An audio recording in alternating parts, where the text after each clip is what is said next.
চতুর্থ শ্রেণীর প্রিয় শিক্ষার্থী হালদার স্যার ইউটিউব চ্যানেল থেকে তোমাদের সবাইকে স্বাগত। আজকে তোমাদের জন্য আরও একটি নতুন ভিডিও নিয়ে এসেছি বৃত্তি পরীক্ষার সেরা প্রস্তুতি হিসেবে প্রস্তুতি নম্বর 4 বৃত্তি পরীক্ষার 2022 প্রশ্ন সমাধান।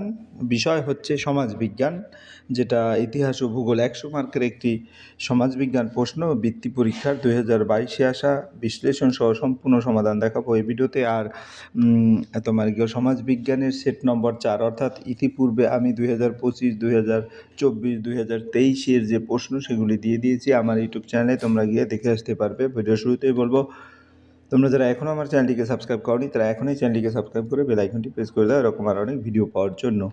আর এখানে টোটাল যে বিষয়, বাংলায় 100, ইংরেজিতে 50, গণিতে 100, বিজ্ঞান 50 এবং সামাজিক বিজ্ঞানে 100, টোটাল 400 মার্কের মধ্যে পরীক্ষা অনুষ্ঠিত হয়। আর এই পরীক্ষায় আসলে যারা প্রথম স্থান, দ্বিতীয় স্থান এবং তৃতীয় স্থান অধিকার করে তাদের যেমন একটা নমুনা যদি বলি, 2025-এ 395 নম্বর পেয়ে প্রথম হয়েছে তোমার ত্রিরঞ্জন চট্টোপাধ্যায়, আর 392 নম্বর পেয়ে প্রথম হচ্ছে স্মৃতিজা দে এবং 391 নম্বর পেয়ে প্রথম হচ্ছে অদ্রি মিত্র। তাই ওরা যদি পারে তোমরা অবশ্যই পারবে যদি ওইভাবে ভালোভাবে পড়ালেখা করো।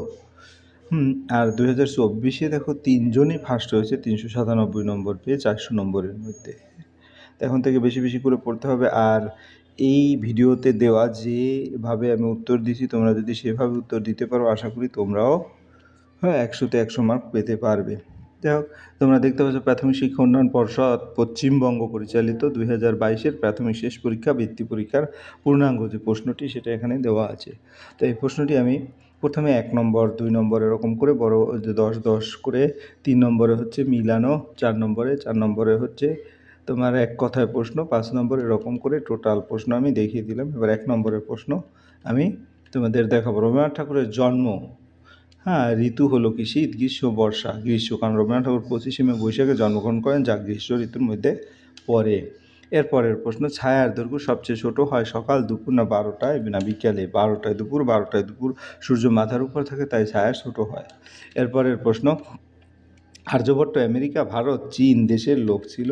আমরা যদি দেখি আর্যভট্ট ভারতের লোক ছিল, কারণ আর্যভট্ট ছিলেন প্রাচীন ভারতের বিখ্যাত গণিতবিদ ও জ্যোতির্বিজ্ঞানী। মানুষের প্রথম ব্যবহৃত ধাতু হচ্ছে কোনটা? লোহা, তামা, রূপা? তামা। মানুষের প্রথমে সহজে পাওয়া যেত বলে তামা ব্যবহার শুরু করে। এরপরের প্রশ্ন হচ্ছে কি? স্কোয়াশের চাষ মরুভূমিতে, সমভূমিতে, পাহাড়ে? কোথায় শুরু হয়? পাহাড়ে। স্কোয়াশ ঠান্ডা আবহাওয়ার ভালো জন্মায়, তাই পাহাড়ি অঞ্চলে বেশি চাষ হয়।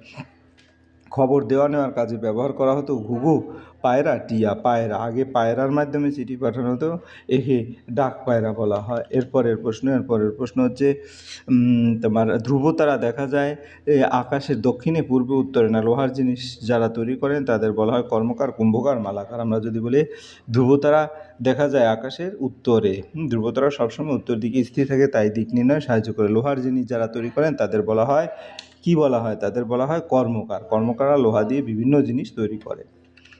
পরের প্রশ্ন হচ্ছে আমরা যদি দেখি কাঠের চাকাকে শক্তপোক্ত করার জন্য রবারের, লোহা না প্লাস্টিকের বের দেওয়া হয়? লোহার বের দিলে চাকা মজবুত ও টেকসই হয়। এরপরের প্রশ্ন, পৃথিবী, শনি, বৃহস্পতি, সূর্যের সবচেয়ে বড় গ্রহ কোনটি? বৃহস্পতি গ্রহ সৌরজগতের সবচেয়ে বড় গ্রহ। এরপরের প্রশ্ন, জলদাপাড়ার জঙ্গলের মধ্যে দিয়ে বইছে হুগলি, হলং না তোরসা নদী? হলং নদী। জলদাপাড়া জাতীয় উদ্যানের মধ্যে দিয়ে হলং নদী প্রবাহিত হয়েছে। খেলার জন্য বেশি সময় পাওয়া যায় শীতকালে, গরমকালে? উত্তর গরমকালে, কারণ গরমকালে দিন বড় হয় তাই খেলার জন্য বেশি সময় পাওয়া যায়। এরপরের প্রশ্ন, 2 নম্বরের প্রশ্ন, শূন্যস্থান পূরণ। আমরা দেখলাম এখানে যেমন তুলসী একটি ড্যাশ উদ্ভিদ, পিন্টেল এক ধরনের ড্যাশ, টয় ট্রেন দেখা যায়, রবীন্দ্র সেতু ড্যাশ নদীর উপর, পাহাড়ের গায়ে ড্যাশ পদ্ধতিতে চাষ হয়, চাঁদ পৃথিবীর একমাত্র উপগ্রহ। আমরা এক এক করে দেখি। তুলসী একটি ভেষজ উদ্ভিদ, তুলসী একটি ঔষধি গাছ তাই একে ভেষজ উদ্ভিদ। পিন্টেল এক ধরনের পাখি, হাঁস, পিন্টেল একটি বুনো হাঁসের প্রজাতি, তাহলে এটা হাঁস। তারপরে টয় ট্রেন দেখা যায় হচ্ছে তোমার দার্জিলিংয়ে হিমালয়ান রেলওয়ে একটি বিখ্যাত টয় ট্রেন। রবীন্দ্র সেতু ড্যাশ নদীর তীরে অবস্থিত? রবীন্দ্র সেতু হুগলি নদীর তীরে অবস্থিত। এরপরের প্রশ্ন হচ্ছে পাহাড়ের গায়ে ড্যাশ পদ্ধতিতে চাষ হয়? ধাপ চাষ পদ্ধতিতে। পাহাড়ের গায়ে জমি ধাপে ধাপে কেটে চাষ করা হয় তাই একে ধাপ চাষ বলে। চাঁদ পৃথিবীর একমাত্র উপগ্রহ, চাঁদ পৃথিবীর চারিদিকে ঘোরে তাই এটি একটি প্রাকৃতিক উপগ্রহ। এরপরের প্রশ্ন, একশৃঙ্গ গন্ডার পাওয়া যায় জলদাপাড়া অরণ্যে। জলদাপাড়া জাতীয় উদ্যানে একশৃঙ্গ গন্ডারের জন্য বিখ্যাত। ড্যাশ ঋতুতে দিন ছোট রাত বড় হয়? শীত ঋতুতে। শীতকালে সূর্যের আলো কম সময় থাকে তাই দিন ছোট হয়। এরপরের প্রশ্ন, মানুষ প্রথম পোষ মানিয়েছিল ড্যাশ পশুকে, কুকুরকে। কুকুর ছিল মানুষের প্রথম পোষা প্রাণী। এরপর শিমুল গাছ থেকে আমরা ড্যাশ পাই, তুলো পাই। শিমুল গাছের ফল থেকে তুলোর মতো পদার্থ পাওয়া যায়। এরপর জলের কঠিন রূপ হলো ড্যাশ, বরফ। পানি পানি বা জল ঠান্ডা হয়ে জমে বরফে পরিণত হয়। এরপরের প্রশ্ন হচ্ছে বাম দিক থেকে ডান দিক মিলকরণ। হ্যাঁ, যেমন মনোহরা, ছৌ নাচ, সূর্য, তার শিল্প, শান্তিনিকেতন। ডান দিকে আছে পৌষ মেলা, ধনেখালি, মিষ্টি, পুরুলিয়া, স্থির। হ্যাঁ, তাহলে আমি এটা তোমাদের একটু প্র্যাকটিস করানোর জন্য তোমাকে এটা একটু পেন টুল নিলাম। তাহলে এখানে যেমন মনোহরা এক ধরনের মিষ্টি, তাহলে মনোহরার সাথে মিষ্টি মিলকরণ। তারপরে মনোহরা এক ধরনের একটি জনপ্রিয় মিষ্টি। ছৌ নাচ কোথায় আছে? পুরুলিয়া। পুরুলিয়া হচ্ছে এই যে, অর্থাৎ ছৌ নাচ পশ্চিমবঙ্গের পুরুলিয়া জেলায় অবস্থিত। এরপরের প্রশ্ন সূর্য হচ্ছে স্থির, অর্থাৎ এসে সূর্য স্থির কোথায় আছে? এই যে 5 নম্বর স্থির। আমাদের চোখ সূর্য স্থির মনে হয়, পৃথিবী করে বলে সূর্যকে স্থির মনে হয়। এরপরে ধনেখালি তাঁতের শাড়ির জন্য বিখ্যাত। তাহলে তাঁত শিল্প হচ্ছে ধনেখালি, ঠিক আছে, তাঁত শিল্প ধনেখালি। তারপরে শান্তিনিকেতন হচ্ছে পৌষ মেলা। এভাবে তোমরা সুন্দর করে মিলিয়ে ভালো করে যদি পড়ো তাহলেই কিন্তু খুব সুন্দরভাবে উত্তর দিতে পারবে। শান্তিনিকেতন পৌষ মেলা, ঠিক আছে। এরপরের প্রশ্ন 4 নম্বরে, পশ্চিমবঙ্গের কোথায় চা চাষ হয়? পশ্চিমবঙ্গের কোথায়? হ্যাঁ, দার্জিলিংয়ে পাহাড়ি অঞ্চলে চা চাষের জন্য বিখ্যাত। এরপরে মানুষ প্রথম কী থেকে লোহা পায়? উল্কা থেকে। আকাশ থেকে পড়া উল্কা, লোহা থাকতো, সেখান থেকে মানুষ প্রথমে লোহা পায়। এরপরের বিষ্ণুপুরের মন্দিরগুলো কী দিয়ে তৈরি? পোড়ামাটি দিয়ে তৈরি। বিষ্ণুপুর তার টেরাকোটা মন্দিরের জন্য বিখ্যাত। আদিম মানুষ প্রথম হাতিয়ার কী ছিল? সুচালু পাথর। আদিম মানুষ পাথর ধারালো করে হাতিয়ার বানাতো। এরপরের প্রশ্ন, চাঁদের গায়ের দাগগুলো কি বলে? কলঙ্ক বলে। চাঁদের উপর কালো দাগগুলি কলঙ্ক বলা হয়। খাবার থেকে আমরা কি পাই? শক্তি পাই। খাবার আমাদের শরীরকে কাজ করার শক্তি দেয়। পরের প্রশ্ন, সূর্যের সবচেয়ে কাছের গ্রহ কোনটি? বুধ গ্রহ সূর্যের সবচেয়ে কাছের গ্রহ। পিতল ঢালাই শিল্পীদের কি নামে ডাকা হয়? ডোকরা শিল্পীরা পিতল দিয়ে মূর্তি তৈরি করেন। তারপর পশ্চিমবঙ্গের কোথায় রেল ইঞ্জিন তৈরির কারখানা? চিত্তরঞ্জন রেল ইঞ্জিন কারখানা আছে। দূরবীন আবিষ্কার করেন কি? গ্যালিলি। তিনি দূরবীন উন্নত করে মহাকাশ পর্যবেক্ষণ করেন। তারপরের প্রশ্ন, কার কাছ থেকে পৃথিবী আলো পায়? সূর্যই পৃথিবীর প্রধান আলোর উৎস। মাছ ধরার যাদের জীবিকা তাদের কি বলা? জেলে বলা হয়। যারা মাছ ধরে জীবিকা নির্বাহ করে তাদের জেলে বলা হয়। এরপরের প্রশ্ন, টিকা লেখো যে কোনো 4টি। টুল, যন্ত্রপাতি। মানুষ তার কাজকে সহজ, দ্রুত, কম পরিশ্রম করার জন্য বিভিন্ন জিনিস তৈরি করেছে, যেগুলো যন্ত্রপাতি বা টুল বলা হয়। যন্ত্রপাতি সাহায্যে মানুষ কাটা, মাটি খোঁড়া, শিকার করা, ঘর তৈরি ইত্যাদি কাজে সহজে করতে পারে। তারপর প্রাচীনকালে মানুষ পাথরের তৈরি টুল ব্যবহার করত, পরে ধাতুর তৈরি যন্ত্রপাতি ব্যবহার শুরু করে। বর্তমানে উন্নত যন্ত্রপাতি ব্যবহার করে বড় বড় কাজ করা সম্ভব হয়েছে। এরপরের প্রশ্ন, দিন ও রাত। পৃথিবী নিজ অক্ষের উপর ঘুরতে থাকে, এই ঘূর্ণনের ফলে দিন ও রাত হয়। পৃথিবী যে অংশ সূর্যের দিকে থাকে সেখানে আলো পড়ে, তখন দিন হয়, আর যে অংশ সূর্যের বিপরীত দিকে থাকে সেখানে আলো পড়ে না, তখন রাত হয়। এইভাবে পৃথিবীর একদিকে দিন হলে অন্যদিকে রাত হয়। এরপরের প্রশ্ন, তোমার পটুয়া হলো এক ধরনের শিল্পী যারা ছবি আঁকে এবং পটচিত্র তৈরি করে। তারা কাপড় বা কাগজের উপর রং দিয়ে বিভিন্ন গল্প, পুরাণ, সমাজ জীবনের দৃশ্য আঁকেন। অনেক সময় তারা ছবি দেখিয়ে গান গেয়ে গল্প বলেন, এদিকে পটগান বলা হয়। পশ্চিমবঙ্গের বিভিন্ন জেলায় পটুয়া শিল্প খুব জনপ্রিয়। এরপরের প্রশ্ন হচ্ছে ক্ষুদ্র শিল্প। যে সকল শিল্পে অল্প মূলধন, কম যন্ত্রপাতি এবং কম সংখ্যক শ্রমিক লাগে তাকে ক্ষুদ্র শিল্প বলা হয়। এই শিল্প সাধারণত গ্রাম বা বাড়িতে ছোট পরিসরে গড়ে ওঠে, যেমন ধূপ তৈরি, মোমবাতি তৈরি, চানাচুর তৈরি ইত্যাদি। হ্যাঁ, ক্ষুদ্র শিল্প মানুষের কর্মসংস্থান বাড়ায় এবং অর্থনৈতিক উন্নতিতে সাহায্য করে। পরের প্রশ্ন হচ্ছে জীবিকা। মানুষ বেঁচে থাকার জন্য যে কাজ করে অর্থ উপার্জন করে তাকে জীবিকা বলে। বিভিন্ন মানুষ বিভিন্ন ধরনের কাজ করে জীবিকা নির্বাহ করে, যেমন চাষি চাষ করে, জেলে মাছ ধরে এবং শিক্ষক পড়ান। হ্যাঁ, জীবিকা মানুষের দৈনন্দিন জীবন এবং সমাজের জন্য খুবই গুরুত্বপূর্ণ। এরপরের প্রশ্ন হচ্ছে 6 নম্বরের প্রশ্ন, একটি বাক্যে উত্তর দাও যে কোনো 10টি। কোথায় ভারতীয় সিংহ পাওয়া যায়? ভারতীয় সিংহ গির অরণ্যে পাওয়া যায়, যা গুজরাট অবস্থিত। এদের প্রধান বাসস্থান। ব্রোঞ্জ কী ধাতু দিয়ে তৈরি? ব্রোঞ্জ, তামা ও টিন এই দুইটি ধাতু মিশিয়ে তৈরি করা হয় ব্রোঞ্জ, যা শক্ত ও টেকসই ধাতু। এরপরের প্রশ্ন, পাহাড়ি অঞ্চলে মানুষ দুটি জীবিকা কী কী? পাহাড়ি অঞ্চলে মানুষের প্রধান জীবিকা হলো পর্যটন ব্যবসা, স্কোয়াশ, চা ও ফুলের চাষ। এরপর নকশিকাঁথা কী দিয়ে তৈরি হয়? নকশিকাঁথা পুরানো শাড়ি বা কাপড়ের উপর সুতো দিয়ে সুন্দর নকশা করে তৈরি করা হয়।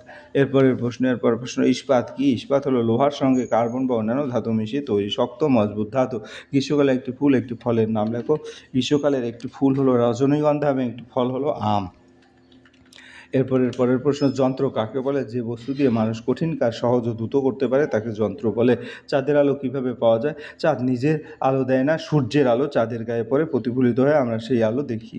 এরপরের প্রশ্ন হচ্ছে পশুপালনের দুটি সুবিধা। পশুপালনের মাধ্যমে মানুষ দুধ, মাংস পায় এবং চাষ কাজে বা মাল বহনের জন্য পশুকে ব্যবহার করতে পারে। শরৎকালে দুটি বৈশিষ্ট্য লেখো। শরৎকাল আকাশ পরিষ্কার থাকে এবং সাদা ভেজা তুলোর মতো মেঘ দেখা যায়। জঙ্গল থেকে পাওয়া যায় এমন দুটি জিনিসের নাম লেখো। জঙ্গল থেকে পাওয়া যায় এমন দুটি জিনিস হচ্ছে কাঠ, মধু, ফল এবং ভেষজ উদ্ভিদ পাওয়া যায় জঙ্গল থেকে। এরপরের প্রশ্ন হচ্ছে 7 নম্বরের প্রশ্ন, যে কোনো 5টি প্রশ্নের উত্তর। মানুষ কিভাবে, এটা 5 নম্বরের প্রশ্ন, আগুন জ্বালাতে শিখেছিল? আগুনের ব্যবহার, সুবিধা কী কী?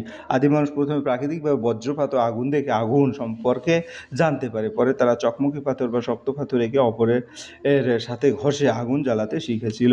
তারপর আগুনের ব্যবহারের ফলে মানুষ জীবনে অনেক পরিবর্তন এসেছে। কাঁচা খাবার পুড়িয়ে রান্না করে খেতে পারতো, শীতের সময় আগুনের তাপে গরম থাকতে পারতো, আগুন জ্বালিয়ে বন্য জন্তুর আক্রমণ থেকে নিজেদের রক্ষা করতে পারতো এবং অন্ধকারে আলো পাওয়া যেত। এরপরের প্রশ্ন হচ্ছে ডোকরা শিল্প কি? পশ্চিমবঙ্গের কোন কোন জেলায় এই শিল্প দেখা যায়? ডোকরা শিল্প হলো এক ধরনের প্রাচীন ধাতু শিল্প যেখানে মোমের ছাঁচ ব্যবহার করে পিতল বা ব্রোঞ্জ দিয়ে নানা ধরনের মূর্তি ও অলংকার তৈরি করা হয়। এই শিল্পে প্রথম মোম দিয়ে আকৃতি বানানো হয়, তারপর তার উপর মাটি লাগিয়ে ছাঁচ তৈরি করা হয় এবং শেষে গলিত ধাতু ঢেলে মূর্তি বানানো হয়। পশ্চিমবঙ্গের বাঁকুড়া, বর্ধমান, পুরুলিয়া ইত্যাদি জেলায় এই শিল্প বেশি দেখা যায়। এরপর কৃত্রিম উপগ্রহের সাহায্যে আমরা কী কী সুবিধা পাই?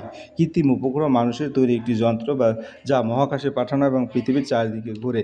এর সাহায্যে আমরা অনেক সুবিধা পাই। আবহাওয়া খবর জানা যায়, বৃষ্টি, ঝড় ইত্যাদি। টিভি দেখা ও রেডিও শোনা যায়। মোবাইল ফোনে দূরের মানুষের সাথে কথা বলা যায় এবং মানচিত্র অবস্থান নির্ণয়, যেটা জিপিএস করা যায়। এরপরের প্রশ্ন, যেমন বিপন্ন বাসভূমি বলতে কি বোঝানো হয়েছে? বিপন্ন বাসভূমি বলতে সেই সব প্রাকৃতিক পরিবেশ বা বাসস্থানকে বোঝায় যেখানে বসবাসকারী প্রাণী, উদ্ভিদ ধীরে ধীরে বিলুপ্ত হয়ে যাওয়ার আশঙ্কা আছে। বনভূমি নষ্ট হওয়া, দূষণ ও মানুষের অতিরিক্ত ব্যবহারের প্রধান কারণ। এই বাসভূমি রক্ষা করার জন্য সংরক্ষণ, অভয়ারণ্য তৈরি এবং সচেতনতা বৃদ্ধি করা হয়। পরের প্রশ্ন হচ্ছে শীতকালে তাড়াতাড়ি জামা কাপড় শুকিয়ে যায় কেন এবং কোন মাস নিয়ে? শীতকালে বাতাসে জলীয়বাষ্পের পরিমাণ কম থাকে, বাতাসে শুষ্ক হয়, তাই জামা কাপড়ের জল দ্রুত শুকিয়ে যায়। বাংলা বছরের পৌষ ও মাঘ মাসকে শীতকাল বলা হয়। ক্ষুদ্র শিল্প কি? কুটির শিল্প কি? আমরা যদি দেখি ক্ষুদ্র শিল্প হচ্ছে সেই সব শিল্প যেখানে অল্প পুঁজি, কম শ্রমিক এবং কম যন্ত্রপাতি ব্যবহার করে ছোট্ট পরিসরে উৎপাদন করা যায়, যেমন ধূপ, মোমবাতি, সাবান তৈরি। এবার কুটির শিল্প হলো সেই শিল্প যা বাড়িতে বসে পরিবারের সদস্যরা হাতে তৈরি করেন, যেমন মাদুর বোনা, ঝাঁটা তৈরি, নকশি কাঁথা তৈরি। এই দুই ধরনের শিল্প গ্রামীণ অর্থনীতিতে গুরুত্বপূর্ণ ভূমিকা পালন করে। হ্যাঁ, এই ছিল তোমাদের এই প্রশ্নের সামগ্রিক উত্তর বিশ্লেষণ। আশা করি ভিডিওটি মনোযোগ সহকারে দেখো, আর প্রশ্নগুলো যদি ঠিকঠাক এভাবে উত্তর দিতে পারো তাহলে তোমরা সবাই 100-তে 100, 99, 98 এরকম করে পাবে, এটা আমার বিশ্বাস। পরিশেষে বলবো, ভিডিওটি দেখার জন্য অসংখ্য ধন্যবাদ। ভিডিওটি ভালো লাগলে লাইক, কমেন্ট, শেয়ার করতে ভুলবে না। আজ এই পর্যন্তই, ধন্যবাদ।